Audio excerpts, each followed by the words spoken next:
Bismillahirrahmanirrahim. Que la paix soit sur vous et bienvenue dans ce premier entretien avec Thomas Sibyl, libraire, écrivain et éditeur des maisons d'édition Héritage et El Baïna. Thomas Sibyl est un écrivain qui s'intéresse à l'histoire et à la civilisation islamique et arabo-musulmane. Et pour ce premier entretien, nous le retrouvons ici dans sa librairie, El Baïna, pour parler avec lui de livres, de littérature, d'écriture, et bien évidemment de son sujet d'étude, les sciences, l'histoire et la civilisation islamique. Tout d'abord, Thomas Sibyl, première question. Est-ce que tu vas bien, premièrement? Tout va bien, alhamdoulilah. Merci pour la visite, merci pour l'entretien. Est-ce que d'abord tu pourrais te présenter? Qui est Thomas Sibyl et que fait Thomas Sibyl? Comme tu l'as dit, je m'appelle Thomas Sibyl. Je suis converti à l'islam depuis 2002. On a ouvert la librairie El Baïna en 2008 et mes activités sont principalement donc l'édition ou la réédition de livres qui traitent soit donc des sciences islamiques de manière générale, et particulièrement les auteurs qui ont eu un lien avec la France et donc qui sont donc musulmans et qui ont vécu en France et donc qui ont légué, on va dire, un patrimoine islamique important dans un contexte qui ressemble au nôtre. On peut parler du professeur Hamidullah par exemple, de Malek Ben Nabi, d'Étienne Dinet, de Christian Cherfis et d'autres personnes donc, qui ont eu un lien important dans notre siècle ou le siècle dernier et qui ont vécu en France et qui ont développé donc tout ce qui concerne l'histoire de l'islam ou bien qui ont participé à donner une image positive de l'islam. Et donc c'est des exemples qui peuvent être inspirants pour nous et c'était important donc dans notre travail de mettre en avant ces grandes personnalités par exemple. Et est-ce que avant ta conversion, tu étais déjà intéressé par les grands penseurs islamiques, ceux qui ont contribué à cette culture-là, ou c'est lors de ta conversion que tu t'es vraiment intéressé à cette sphère-là? Alors moi en fait, je suis issu d'une famille catholique, donc j'ai grandi dans un environnement très chrétien, on était très pratiquants. J'avais pas forcément beaucoup d'amis qui étaient musulmans, donc j'avais peu d'idées en fait sur qu'est-ce que l'islam et qui sont donc les personnalités musulmanes importantes. Et c'est une fois que je me suis converti à l'islam que j'ai découvert donc tout, on va dire, ce trésor d'informations, cette civilisation extrêmement riche et les grandes figures, les grandes personnalités qui ont essayé de pratiquer ou d'enseigner la religion. Et c'est à partir de ce moment-là donc que j'ai essayé de contribuer à mon humble niveau à faire connaître donc ces grandes figures. Mais avant l'islam, j'avais aucune connaissance ni de ce qu'était l'islam, ni de qui étaient les grandes figures, les grandes personnalités musulmanes de notre siècle ou des siècles précédents. Selon toi, quelle est la vocation d'un libraire? Qu'est-ce qui doit animer le métier d'un libraire? Qu'est-ce qu'un bon libraire? Donc un bon libraire, c'est quelqu'un avant tout qui lit les livres, qui sait de quoi traitent les livres et donc qui est capable de conseiller les livres selon le profil donc du lecteur, puisque dans une librairie il y a toutes sortes de lecteurs, il y a des lecteurs qui sont avancés, des lecteurs qui sont débutants, des gens qui veulent découvrir, des gens qui veulent approfondir, des gens qui ont suffisamment de connaissances pour pouvoir appréhender des idées qui peuvent être déstabilisantes pour quelqu'un qui commence. Donc le rôle d'un libraire, c'est de savoir ce qu'il y a, enfin le contenu des livres et d'arriver à cerner le profil du lecteur pour bien l'orienter et bien le conseiller. Parce qu'un livre qui est une guérison pour quelqu'un peut être un poison pour un autre. Donc il faut vraiment que la personne qui rentre dans une librairie soit conseillée, soit accompagnée pour que, au fur et à mesure de ses lectures, elle puisse approfondir ses connaissances et ne pas être déstabilisée par un livre qui serait trop compliqué pour elle et donc finalement elle abandonnerait la lecture et au lieu que ce livre l'aide à progresser, finalement il va la faire stagner ou bien la faire reculer. Et certains livres donc abordent des notions qui sont très simples et donc une personne avancée ne se retrouverait pas si on lui conseille ce livre-là, ou bien au contraire aborde des questions très pointues. Une personne qui débute peut être déstabilisée à la lecture de ce livre. Donc vraiment le rôle du libraire, c'est de lire les livres et de savoir conseiller, orienter les lecteurs qui viennent dans sa librairie. Et est-ce que tu penses que ce rôle-là, il est porté par l'ensemble des libraires islamiques, entre guillemets, en France, donc qui a vocation également à partager des livres relatifs à la culture, à l'histoire islamique? Bien évidemment, le but ici n'est pas de rabaisser les autres libraires, mais est-ce que tu penses sincèrement que ce rôle-là, il est porté par tous les libraires en France qui ont vocation également à partager des livres comme toi tu en partages? Après, il y a être un libraire et être un vendeur de livres. Exactement. Donc il y a des librairies qui n'ont pas forcément l'idée ou bien qui n'ont pas forcément la conscience de la responsabilité qu'ils ont en tant que libraire et donc ils vendent des livres, donc ils ont plein de livres dans leur rayon mais ils savent pas forcément de quoi ça parle. Et si on va leur demander un livre de tel et tel sujet, ils vont regarder le titre, ils vont donner le livre à la personne, voilà, ce livre parle de ce sujet-là, mais sans savoir même ce qu'il y a à l'intérieur. Mais je pense qu'il y a une prise de conscience quand même assez importante depuis ces derniers temps. Et beaucoup de libraires maintenant essaient de se former, essaient de connaître globalement les sujets traités dans les livres, de façon à pouvoir répondre à la demande. Donc même s'il peut y avoir encore des vendeurs de livres, parce que tout le monde n'est pas forcément passionné par la lecture, et certaines personnes se sont retrouvées retrouver libraires sans que ça ait été, sans que ce soit une vocation pour eux. Maintenant que les lecteurs sont beaucoup plus exigeants, je pense que les libraires sont obligés de s'adapter à cette exigence et savoir ce qu'ils proposent, s'intéresser un peu plus et donc être de bons conseillers. Est-ce qu'on pourrait dire que pour être un bon libraire, pour résumer, il faut d'abord être un passionné de lecture en premier lieu, ça aide. Et passionné de partage de la lecture? Ça aide. Effectivement, c'est une personne qui est juste vendeur de livres, c'est-à-dire elle a trouvé un travail dans lequel elle vend des livres, mais sans être passionnée de lecture, même si on lui demande de s'investir, ça va être un peu difficile.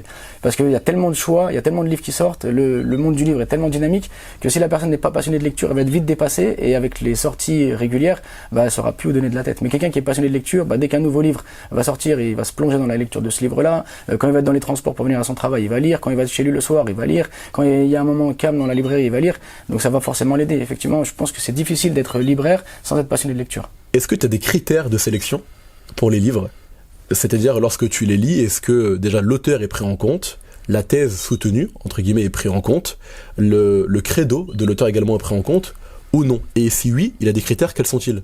Alors oui et non. En fait, il y a deux choses. Soit on est libraire, soit on est prédicateur. Si on est prédicateur, alors on a des idées et on va vouloir les mettre en avant. Et dans ce cas-là, on fait de l'apologie d'une idée et on va mettre en avant les idées qui vont dans le sens de ce que nous on considère est juste et on va mettre de côté le reste. Mais dans ce cas-là, on n'est plus libraire. On est prédicateur, on fait de l'apologie, mais on n'est absolument pas libraire. Quand on est libraire, on doit se rendre compte qu'on a face à nous toutes sortes de lecteurs. Des lecteurs qui veulent lire pour comprendre, des lecteurs qui veulent lire pour adhérer à une idée, des lecteurs qui veulent juste comprendre une idée opposée à la leur, des lecteurs qui veulent déconstruire une idée. Donc on a besoin de proposer un panel qui soit large pour répondre à toutes les demandes et pour que le livre en fait ait son impact sur la personne, savoir la faire évoluer dans ses idées. Parce que si en fait on donne à une personne juste ce qu'elle croit, juste ce qu'elle pense, finalement elle va pas être ouverte sur le monde, elle va pas comprendre les idées qui animent le monde, elle va juste voir le monde en fait selon son prisme à elle uniquement. Et donc elle risque d'être un peu fanatique dans ses idées. Le fait qu'elle puisse s'ouvrir sur autre chose, ça va lui permettre de voir qu'il y a d'autres idées aussi qui animent le monde et elle va pouvoir participer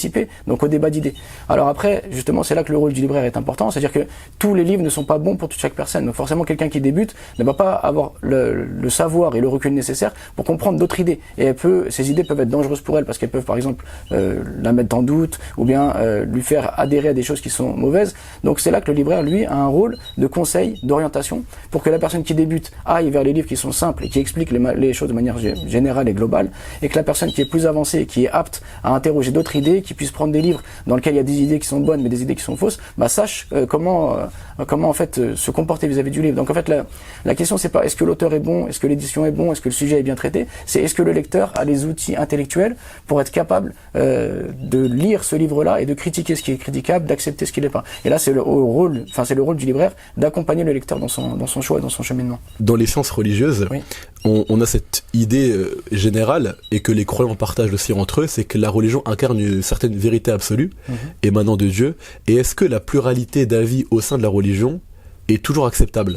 En fait, il y a des sujets dans lesquels il n'y a pas de divergence possible. Voilà. Il y a des sujets dans lesquels il y a une divergence qui est possible. Donc ce qui est Asluddin, tout ce qui est les fondements de la religion, forcément, c'est des sujets sur lesquels on peut pas diverger et sur lesquels il y a un consensus donc des musulmans sur ces questions-là. Et effectivement, on ne va pas mettre entre les mains d'un lecteur lambda des auteurs qui vont remettre en question les fondamentaux de l'islam. Maintenant, dans les sujets qui sont secondaires, il y a une largesse, il y a une largesse d'esprit à avoir.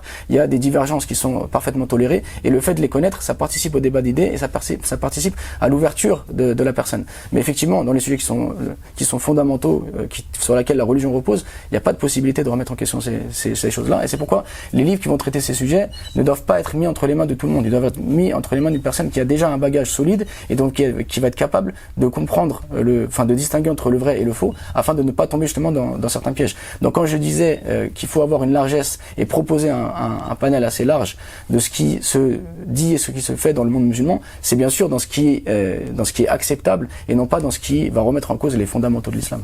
Peux-tu nous développer, selon toi, l'importance du livre, l'importance de la bibliothèque, l'importance de la librairie dans la religion islamique? En quoi il est important pour un musulman d'avoir un lien avec le livre, un lien avec la bibliothèque, un lien avec la librairie? Quelle est cette place-là dans la religion islamique? Alors déjà, en fait, le premier verset révélé n'est autre que Iqra, donc l'incitation à lire, à apprendre.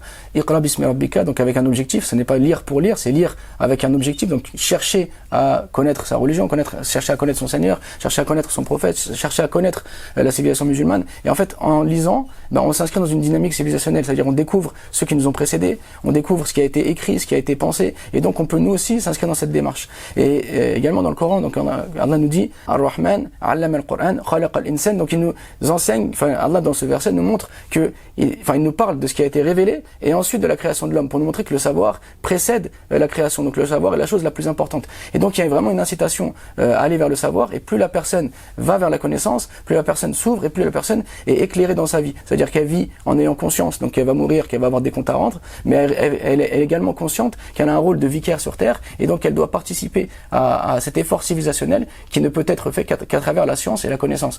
Et si la personne ne va pas vers la science et vers la connaissance, eh ben elle va être dans des vidéos, dans des émotions, et donc les émotions vont l'animer sur le coup, mais ne vont rien produire d'efficace et d'utile, alors que le but de la science est justement d'acquérir l'authenticité et l'efficacité. Et cela ne peut être fait que à travers le livre, que à travers la réflexion, tout le reste n'étant que émotion ou bien des choses sujets à alimenter, on va dire, un peu d'énergie sur le coup, mais qui sur la durée n'ont aucun fruit, aucun impact. Et est-ce que selon toi la communauté musulmane est à la hauteur de Ar-Rahman allama al-Qur'an et de Iqra? Est-ce que tu penses que la communauté musulmane est à la hauteur de ce que Allah demande aux musulmans en termes de connaissances, en termes de lecture, en termes d'apprentissage, la communauté musulmane française en tout cas, de ton point de vue de libraire? En fait, on a toujours tendance à penser que les musulmans ne lisent pas, à penser que les musulmans ne sont pas à la hauteur, etc. Moi, en tant que libraire, je dirais le contraire. Je vois qu'au contraire, il y a énormément de jeunes qui se tournent vers la lecture, qui sont critiques, qui sont exigeants. C'est-à-dire qu'auparavant, il n'y avait pas grand choix en termes de livres. On avait beaucoup de livres qui traitent du dogme, de la jurisprudence, donc des sujets, on va dire, essentiels, mais qui étaient limités. Aujourd'hui, on voit qu'on a accès à énormément de sujets et qu'on a énormément de lecteurs qui veulent justement élargir leurs connaissances. Donc je pense que la communauté musulmane est sur une bonne voie vers la connaissance, et surtout on voit qu'il y a énormément d'instituts qui s'ouvrent, il y a énormément de personnes qui vont vers l'apprentissage, donc c'est positif. Maintenant, il y a toujours mieux à faire, et plus il y aura de livres, plus il y aura de lecteurs, et plus les lecteurs seront exigeants et se tourneront donc vers, on va dire, des lectures larges, plus effectivement la communauté se développera. Mais si on regarde bien, en fait, on a tendance à penser que les musulmans sont loin de la connaissance et s'intéressent uniquement au divertissement, etc. Ça, c'est le monde moderne qui pousse la personne vers le divertissement. Mais pourtant, les rayons des librairies sont remplis de livres, il y a énormément d'éditions, il y a énormément de sorties, ce qui prouve qu'il y a un véritable dynamisme qui existe. Les musulmans s'inscrivent dans cette démarche civilisationnelle d'ouvrir des librairies, d'acquérir des bibliothèques, de faire diffuser la connaissance, et de toujours, en fait, les musulmans ont été au devant de l'apprentissage, de la lecture, et encore aujourd'hui, donc on voit un peu que c'est la mode, même quand on regarde les médias, tout le monde aime bien se prendre en photo avec des livres, etc. Donc on voit qu'il y a un retour à la lecture, mais chez les musulmans, c'est pas un retour à la lecture pour avoir des photos de livres derrière lui, une belle bibliothèque, mais c'est vraiment une lecture active avec donc un engagement par la suite. Donc moi je pense que c'est très positif et que les musulmans lisent beaucoup, lisent de plus en plus, sont exigeants et mettent en application ensuite leurs connaissances. Donc on est dans je pense, une période très vivante par rapport aux livres et à la lecture.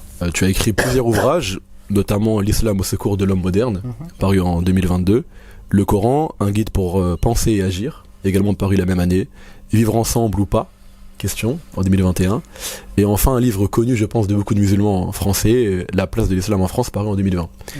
Et justement, concernant ton rôle maintenant d'écrivain, quelle différence fais-tu entre le rôle d'écrivain et de libraire? Qu'est-ce qui fait la spécificité de l'écrivain? Qu'est-ce qu'être un bon écrivain? Alors moi je suis pas vraiment un écrivain, je suis un écrivain malgré moi, puisque j'avais pas du tout l'idée d'écrire des livres.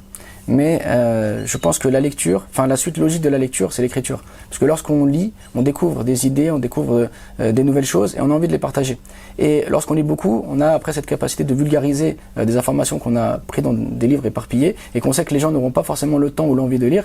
Et donc on a cette nécessité, ce besoin de pouvoir les partager, les vulgariser, les rendre accessibles à tous. Moi, ce qui m'a poussé à l'écriture, c'est vraiment, en fait, l'actualité, où les musulmans étaient souvent ciblés, des questions revenaient régulièrement. On avait tendance à penser que les musulmans étaient nouvellement arrivés en France, alors que finalement il y a une histoire qui est assez large, assez riche, qui a toujours lié la France à l'islam, avec de tout temps en fait de nombreuses conversions, que ce soit Abdallah Menou, le général de Napoléon, que ce soit Christian Cherfi, que ce soit Étienne Dinet. Bref, il y a toujours eu des personnalités importantes qui se sont converties. Et si on regarde bien dans l'association qu'avait ouvert Christian Cherfis, en 1907, il enseignait donc à la fraternité musulmane la langue arabe, le turc, le persan, l'histoire de l'islam, le Coran. Donc on voit que finalement il y a eu un lien avec l'islam assez fort, même avec la présence des morisques, avec tout toute l'histoire d'Al-Andalus, etc. Et donc le rayonnement que ça a apporté en France.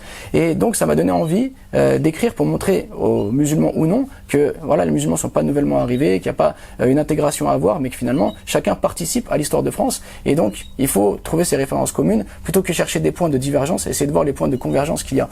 Et ensuite, en analysant un petit peu la situation donc de l'islam et des musulmans en France, j'ai trouvé qu'il y avait quand même souvent un défaut de vision, avec beaucoup de prêches qui sont moralistes, qui essayent donc de jouer sur l'émotion, mais qui ne forment pas en fait assez intellectuellement les lecteurs, et donc ils font que finalement on reste sur des sujets qui sont certes importants, mais qui ne sont pas les sujets essentiels, et qu'on prend l'islam comme une religion finalement coupée de son message universel, coupée de son rôle civilisationnel. Et l'idée c'était de montrer que l'islam a un mot à dire, a une parole à avoir dans la société, que ce soit sur les questions liées à la modernité, que ce soit sur les questions de société, afin donc que le musulman ne soit pas juste quelqu'un qui soit en permanence dans la réaction, mais que le musulman soit aussi capable de produire de la pensée et surtout aller vers l'action, aller finalement à participer à l'établissement donc de ce qui se passe dans la société, à réfléchir sur les débats importants de la société. Et comme disait Malik Ben Nabi, le musulman ne peut pas évoluer en vase clos. Le musulman il doit participer en tant que témoin et en tant qu'acteur de ce qui se passe dans le monde, autant pour les peines et les joies que vive la société, et il ne doit pas donc toujours rester en retrait.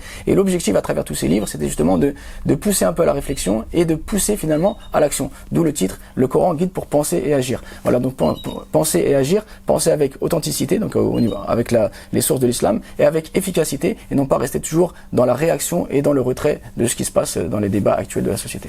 Et donc, selon toi, lorsque tu agis dans le champ intellectuel, dans le monde des idées, comme disait Platon, est-ce que selon toi, cela a un impact véritable matériellement dans la pratique ? C'est-à-dire, lorsque tu écris tes livres, c'est le monde des idées, est-ce que tu as vocation à impulser des changements matériels et concrets dans les musulmans français et également dans l'échelle de la société, ou est-ce que ta vocation n'est pas matérielle mais juste intellectuelle, c'est-à-dire de contribuer au monde des idées, mais ou est-ce que inversement tu as cette vocation à avoir un impact concret dans le monde matériel ? En fait, le monde matériel, le monde des choses, il repose sur le monde des idées. Parce que s'il ne repose pas sur le monde des idées, il va vers le chaos. Et aujourd'hui, justement, en diffusant des idées, ça permet déjà de se faire connaître. Parce qu'il y a trois objectifs, je pense. Quand on a interrogé Malik Ben Nabi sur le rôle du musulman dans son siècle, il a dit que le rôle du musulman repose sur trois choses. Se connaître lui-même. Parce que si on ne se connaît pas, on ne sait pas d'où on vient et donc on ne sait pas où on va, et finalement on est condamné à faire du surplace et à être en permanence dans la réaction. Mais on doit également connaître l'autre. Donc le deuxième rôle qu'il donne, c'est de connaître l'autre. Parce qu'on vit avec des gens qui ne pensent pas forcément comme nous, avec des gens qui ont d'autres idées, d'autres valeurs, et donc il est important de les connaître pour savoir qui sont ces gens, qu'est-ce qu'ils pensent, et afin de pouvoir s'adresser à eux d'une manière qu'ils peuvent comprendre et de manière à avoir un véritable vivre ensemble. C'est-à-dire que l'islam a une dimension universelle, c'est pas juste une religion tribale qui s'adresse à un peuple restreint, mais c'est une religion qui a vocation à apporter un changement dans l'univers entier. Et donc si on est une miséricorde pour les autres, on doit connaître ces autres, afin justement de pouvoir se comporter avec eux de manière douce, agréable et miséricordieuse, de manière à pouvoir construire une société qui soit une société de paix et de stabilité.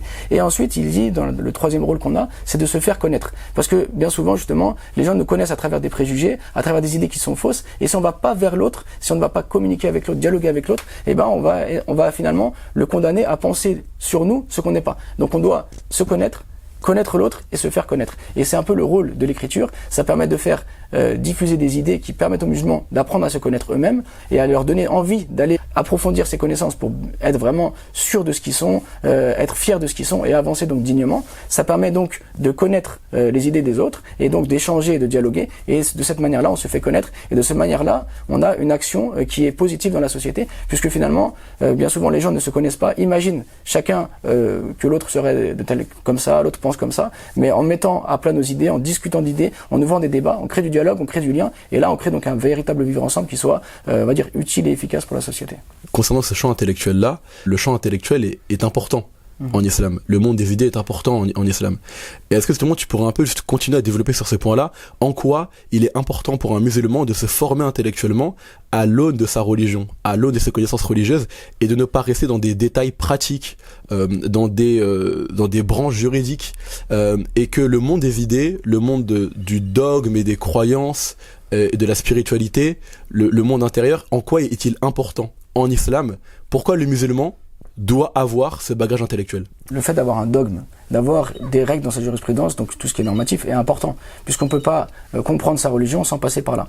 Mais si on s'arrête à ça, en fait c'est comme une coquille vide, parce qu'on a certes une forme qui va être bien, qui va être belle, qui va sembler cohérente, mais si on n'a pas alimenté ça avec de la pensée, eh ben ça va être vraiment sec. Et ce qui est sec finit par dessécher forcément, et quand on dessèche, on se casse la figure, on finit par abandonner sa religion, parce qu'on n'a pas trouvé dans cette religion ce qui va nous faire vivre et ce qui va nous animer. C'est pourquoi on a besoin de spiritualité, parce qu'avec la spiritualité, on va rendre justement notre religion vivante, parce qu'on va développer un véritable lien avec Allah Azza wa Jal. Et on va éviter tout ce qui est fanatisme, tout ce qui est sectarisme, parce qu'on va utiliser la religion comme un moyen de se rapprocher d'Allah, et non pas comme un moyen de se sentir supérieur aux autres, comme un moyen de penser qu'on a tout compris, et que les autres qui pensent pas comme nous, ou qui n'ont pas encore été jusqu'au même stade qu'on a atteint, finalement sont des ignorants, sont des gens qui sont égarés, etc.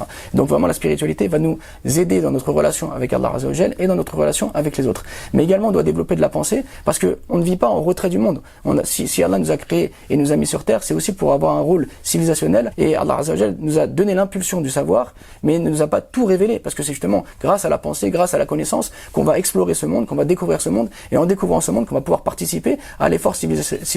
Et ça, on en a besoin avec la pensée. Et si les musulmans ont développé une riche civilisation qui aujourd'hui éblouit et épate toute personne qui s'y intéresse, est-ce qu'aujourd'hui on est condamné à ne plus rien faire? Est-ce que cette civilisation est finie et les musulmans d'aujourd'hui doivent vivre en dehors de la civilisation et être juste des consommateurs? Non, les musulmans doivent continuer cet effort qui ont été faits par nos pères en participant à la civilisation, et pour cela on est obligé d'avoir de la pensée, et c'est cette pensée et cette spiritualité qui va rendre justement vivante notre dogme, parce que le dogme, la jurisprudence, c'est justement le cadre dans lequel on doit s'inscrire, mais qu'on doit faire vivre à travers la spiritualité et la pensée. Sans quoi on a une religion qui est sèche, qui se dessèche, et qui ne... Enfin, les gens qui vont nous voir se disent, eux, ils sont sectaires et dans leur coin, ils n'ont pas une religion qui est universelle, une religion qui peut participer à l'effort civilisationnel, une religion qui peut apporter à l'autre, mais ils ont une religion finalement qui est pour eux, qui les rend dans leur coin, qui les empêche de participer, donc leur religion ne peut pas être vraie. Au contraire, notre religion n'est pas une religion qui nous pousse à rester en retrait, mais une religion qui nous pousse à aller de l'avant, et si nos pères ont été capables de le faire, nous aussi, on est capable de le faire. Mais pour ça, il faut de la spiritualité pour avoir un lien fort avec Allah Azza wa Jal et rendre vivant notre dogme, et de la pensée pour justement pouvoir continuer ce qui a été fait par nos prédécesseurs et montrer que la civilisation musulmane a encore quelque chose à dire, a encore quelque chose à apporter à ce monde. Et quand on voit les dégâts de la modernité, quand on voit comment la modernité justement est en train de détruire l'homme dans ce qui fait de lui un homme, on voit que l'islam a encore un rôle à jouer, et que pour que ce rôle puisse être joué par les musulmans, par l'islam et les musulmans, il faut justement qu'on développe cette pensée et qu'on aille aussi dans le débat d'idées et surtout dans l'action que les idées doivent générer. L'islam a encore un rôle à jouer, et ce rôle il passera notamment par le champ intellectuel, exactement, le monde des idées, et c'est également aussi par des librairies, des maisons d'édition, des sites internet, et également ce genre d'entretien également qui contribue en fait à susciter ce rôle, à éveiller ce rôle intellectuel, et aussi également à une vocation, comme tu l'as dit, universelle. Parce que Dieu nous dit dans le Coran que le prophète a été envoyé comme miséricorde pour l'humanité. Al-Alamin, d'ailleurs, c'est plus que l'humanité, d'ailleurs. C'est pour l'ensemble de la création.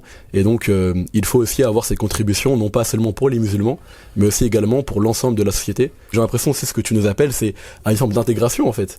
C'est-à-dire que ton message, il dit, les musulmans français, intégrez-vous à la société française. On est déjà intégré. On est déjà intégré. On va dire, l'injonction de s'intégrer, elle est contradictoire parce qu'on est déjà intégré. La plupart d'entre nous sommes nés en France. Moi, je suis français, donc je viens même pas d'ailleurs. Et ceux qui ont des parents qui sont venus d'un autre pays, ils sont parfaitement intégrés. Ils vivent ici. Et en fait, certains musulmans, tu sais, appellent à une sorte de désaveu total.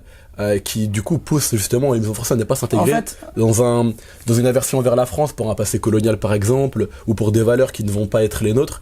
Et ton message s'inscrit en... Malik Ben Nabi disait à ce sujet que le mépris des grands ne doit pas être remplacé par la haine des petits.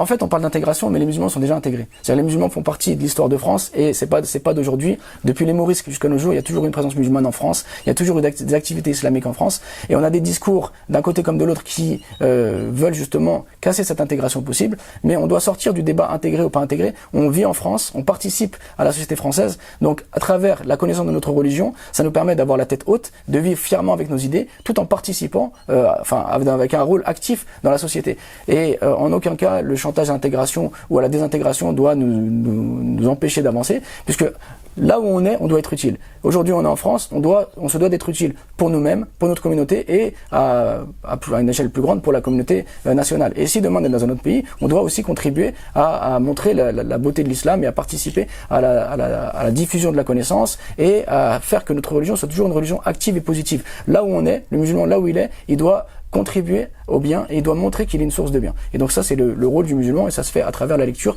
qui nous donne justement le chemin à suivre pour être un acteur de bien là où on se trouve et en l'occurrence aujourd'hui en France. Là où le musulman est, il doit contribuer au bien et être un vecteur de bien. Exactement. Je pense qu'on va s'arrêter par ça. Très bonne phrase. Qu'Allah te préserve en tout cas mon frère. Merci, barakallahu fik. Merci à vous. J'espère que cet entretien vous aura plu. Vous connaissez, si cela vous a plu, n'hésitez pas à le liker et à le partager à votre entourage. Et dites tout ce que vous avez pensé dans les commentaires. On se laisse sur ça. On se dit à très bientôt pour un nouvel entretien. Que la paix soit sur vous. C'était Maël de Parlons Paix, Parlons Islam. Alhamdulillahi Rabbil Alamin.